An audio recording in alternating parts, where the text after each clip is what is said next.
Sing studione nyobek malah terus ndopai gitu.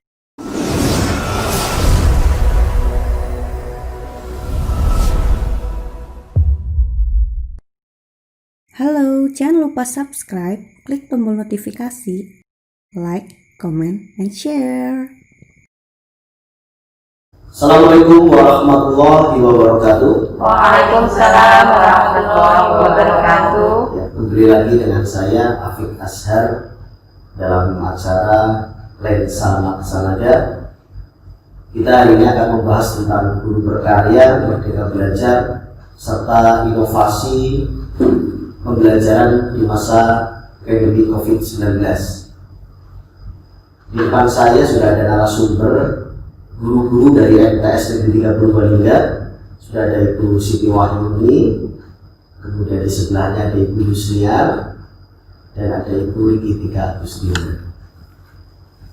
Sebelum masuk ke materi, saya hanya ingin sedikit tahu tentang Ibu guru di sini.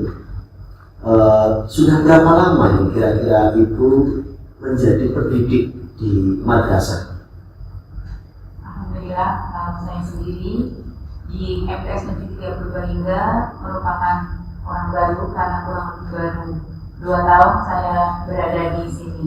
Sebelumnya saya sudah kurang lebih 13 tahun menjadi guru di Kalimantan Tengah karena mengikuti suami.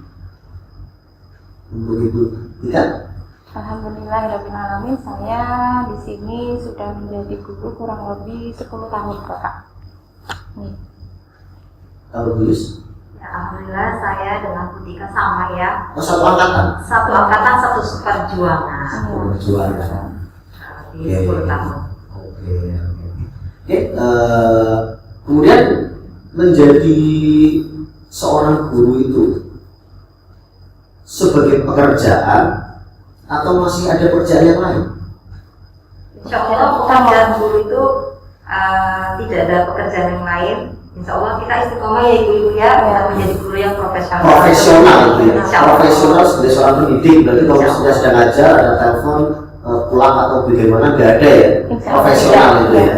Oke, ya kita lanjut langsung masuk ke temanya tentang guru berkarya yang sudah digaungkan oleh Menteri Pendidikan kita Nadiem Makarim. Guru berkarya, merdeka belajar, serta inovasi pembelajaran. Guru berkarya itu apa sebenarnya? Ya, di sini guru berkarya sebenarnya guru itu bisa berkarya untuk mengeluarkan ide-ide yang dimilikinya dalam pembelajaran untuk meningkatkan atau untuk menciptakan solusi sehingga nanti pembelajaran itu akan lebih berkualitas. Contoh karya dalam pembelajaran sendiri itu apa? Untuk guru berkarya sendiri, seperti yang tadi sudah disampaikan Bu Siti Wahyuni, bahwa seorang guru itu mampu menuangkan ide gagasannya ya, potensi yang dimilikinya, bisa untuk mengembangkan dirinya sendiri dan juga nantinya bisa digunakan dalam dunia pendidikan, mengajar utamanya. Salah satu contoh mungkin bisa saya sebutkan, saya contohkan untuk diri saya sendiri, karena saya merupakan guru bahasa. Di sini saya mungkin bisa mencontohkan untuk guru bahasa, saya bisa menuangkan potensi saya dalam bidang tulisan, sehingga saya bisa membuat karya, dan karya itu bisa utamanya dimanfaatkan untuk diri saya sendiri dan juga bisa dimanfaatkan untuk dunia pendidikan dalam bidang pengajaran saya, seperti itu. Pembelajaran. Iya, betul.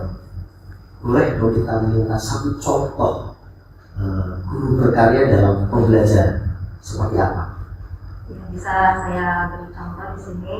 Kebetulan saya di sini menjadi guru Al-Quran Hadis, di mana saya menggunakan itu metode yang sangat-sangat saya unggulkan, itu adalah metode qiraah dan metode kitabah. Kalau metode qiraah itu adalah metode membaca. Jadi anak-anak sebelum membaca, karena diperkenalkan dulu cara penyebutan huruf-huruf hijaiyah.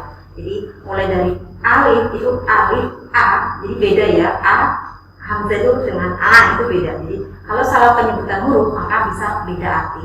Jadi saya menggunakan metode qiraah ya. Setelah anak diperkenalkan cara penyebutan huruf hijaiyah, maka anak diperkenalkan tajwidnya untuk membaca Al-Quran dengan baik dan benar. Dan kemudian setelah anak membaca Al-Quran dengan baik dan benar dan sudah bisa membedakan mana huruf hijaiyah yang A sampai Ya, itu anak-anak diminta untuk menulis, ya, menulis atau dengan metode kitabah menulis agar anak-anak bisa paham dan mengerti cara penulisan huruf hijaiyah itu. Jadi beda dengan, ya seperti tidak beda sih, cuma hampir sama dengan penulisan huruf-huruf abjad Indonesia yang mulai dari A, B, C, tapi ini dalam huruf Arab. Ya, jadi nanti anak-anak diminta untuk menulis. Setelah menulis nanti anak-anak bisa menggantungkan atau menempelkan karya mereka atau tulisan mereka di kamarnya masing-masing. Begitu, biar anak-anak semangat. Dalam memberikan metode kitabah tadi yang disampaikan oleh Ibu Yusnia, itu anak-anak merasa susah, senang atau bagaimana itu? Ya, kalau saya dapat perhatikan itu, jika saya melihat tugas-tugas anak-anak itu, alhamdulillah anak-anak senang. Karena apa? Mulai sejak dini ya kita usahakan untuk anak-anak cinta dengan Al-Quran. Karena apa?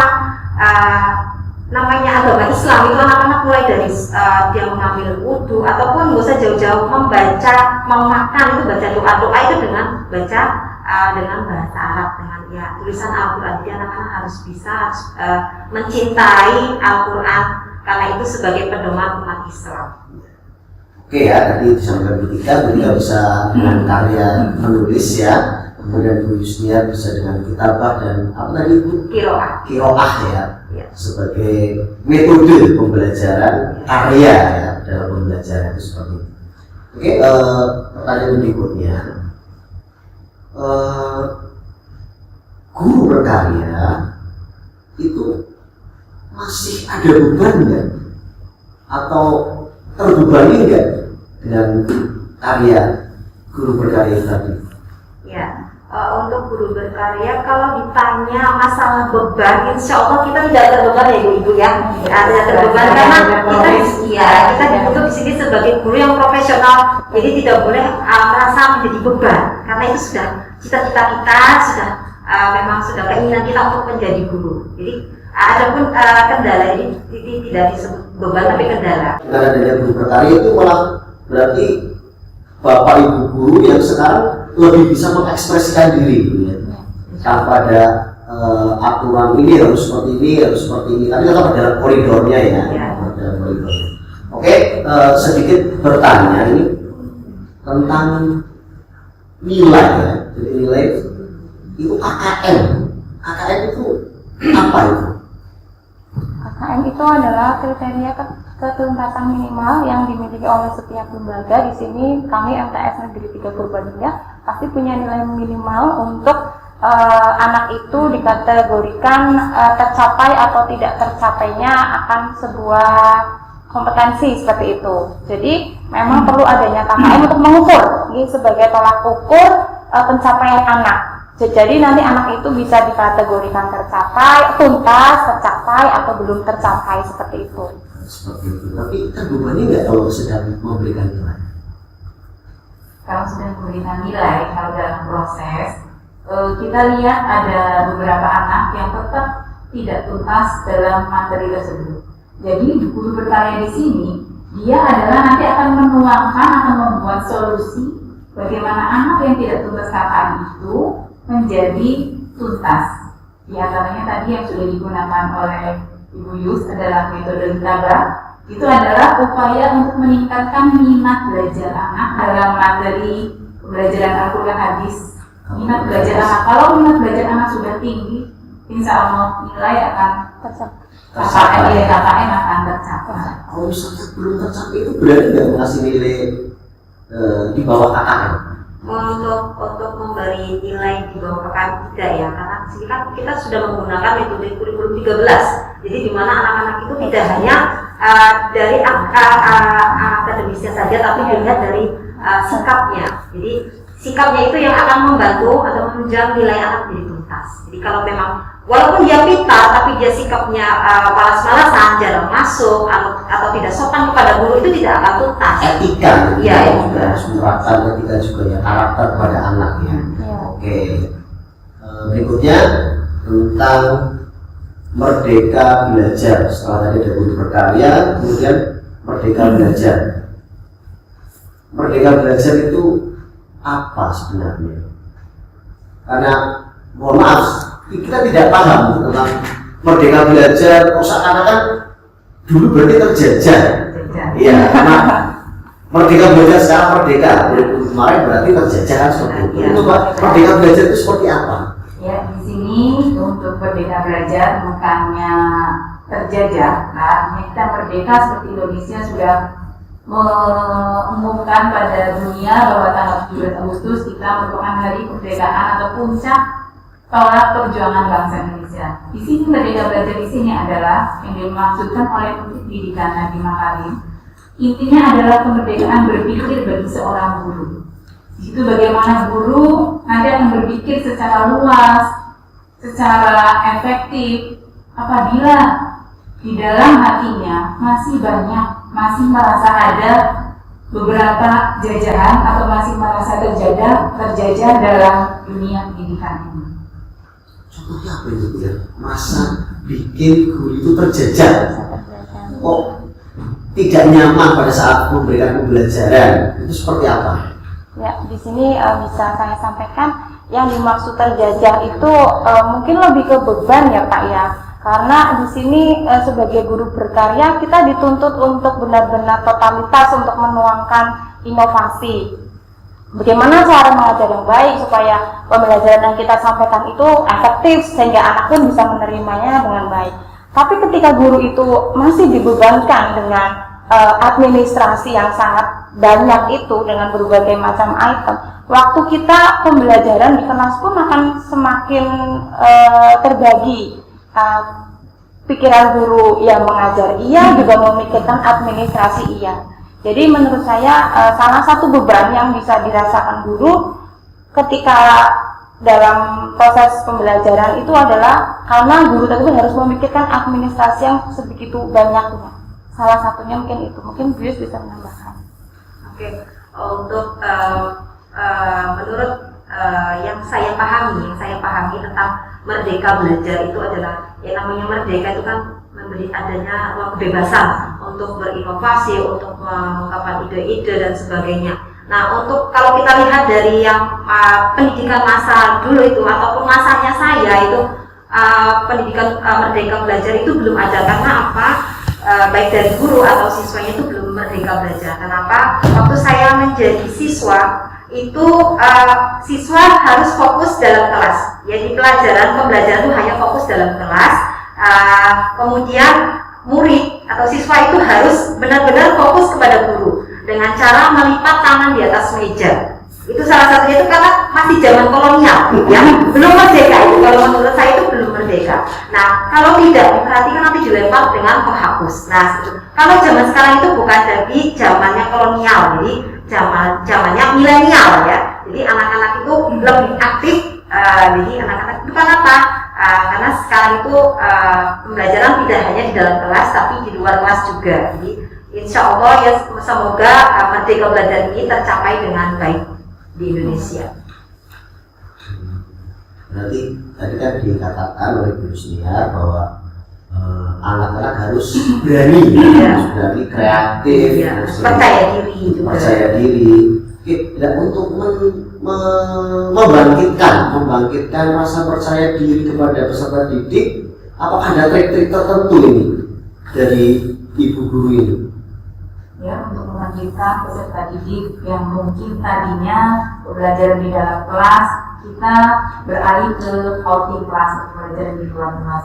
Di situ nanti guru bisa menjadi teman, menjadi teman. Jadi kalau sudah siswa menganggap guru sebagai teman, dia merasa berkomunikasi, berdiskusi akan lebih enak. Tidak ada kata canggung. Untuk berdiskusi, kalau ada bertanya jawab tentang materi yang susah atau kesulitan, dia kalau sudah merasa teman pastinya dekat, lebih enak, lebih rileks ya untuk berkomunikasi, bertanya. Jadi itu nanti akan menimbulkan anak mempunyai rasa percaya diri bahwa saya bisa. Berarti luar biasa ya perjuangan seorang guru untuk bisa memberikan pendidikan kepada peserta didik itu sangat luar biasa ya. Dituntut profesional, kemudian dituntut untuk bisa memahamkan anak Itu seperti itu. Oke, sekarang kita dalam kondisi COVID-19. Ini kan dulu kan dadakan, jadi begitu ada COVID, kemudian dari kepala daerah, gubernur kan menyatakan bahwa anak-anak dilarang masuk, tetapi tetap dituntut, tetap ada pembelajaran. Itu begitu ada seperti itu sebelum praktisi pendidikan mengeluarkan banyak materi, apa yang dirasakan oleh guru-guru yang ketika itu? Ya, pastinya ketika menghadapi situasi pandemi seperti ini, yang kami rasa yang pertama pasti kami merasakan kesulitan pasti, karena biasa kita melakukan pembelajaran dengan tatap muka langsung. Di kala pandemi seperti ini ada wacana untuk tidak berangkat sekolah. Jadi ya bagaimana cara kami menyiasati ya Bu, menyiasati supaya pembelajaran tetap berlangsung tanpa harus mendatangkan para peserta didik ke sekolah seperti itu. Kemudian awal untuk memecahkan masalah tersebut sebelum ini ya, sebelum ada praktisi pendidikan atau dari menteri memberikan ini loh, menggunakan pembelajaran seperti ini, apa siasatnya dari madrasah sendiri? Untuk menyiasati bahwa sebelum adanya peraturan tentang bagaimana pembelajaran di masa pandemi COVID-19 ini, kita awal mulanya bingung mau seperti apa, sedangkan ketuntasan dan materi-materi yang harus kita sampaikan, ya materi yang harus kita sampaikan, awal mulanya kita rencananya itu akan memberikan modul atau ringkasan materi kepada siswa, dan nanti yang akan mengambil adalah beberapa orang tua. Jadi siswa-siswa itu kita rencanakan dikelompokkan, mungkin menurut wilayah, boleh menurut wilayah, dibagi beberapa wilayah, dan di situ nanti dibentuk kepengurusan wilayah, dan kita berkomunikasinya dengan kepengurusan orang tua siswa. Jadi melibatkan wali murid ya untuk pembelajaran. Tetap melibatkan, harus. Melibatkan wali murid.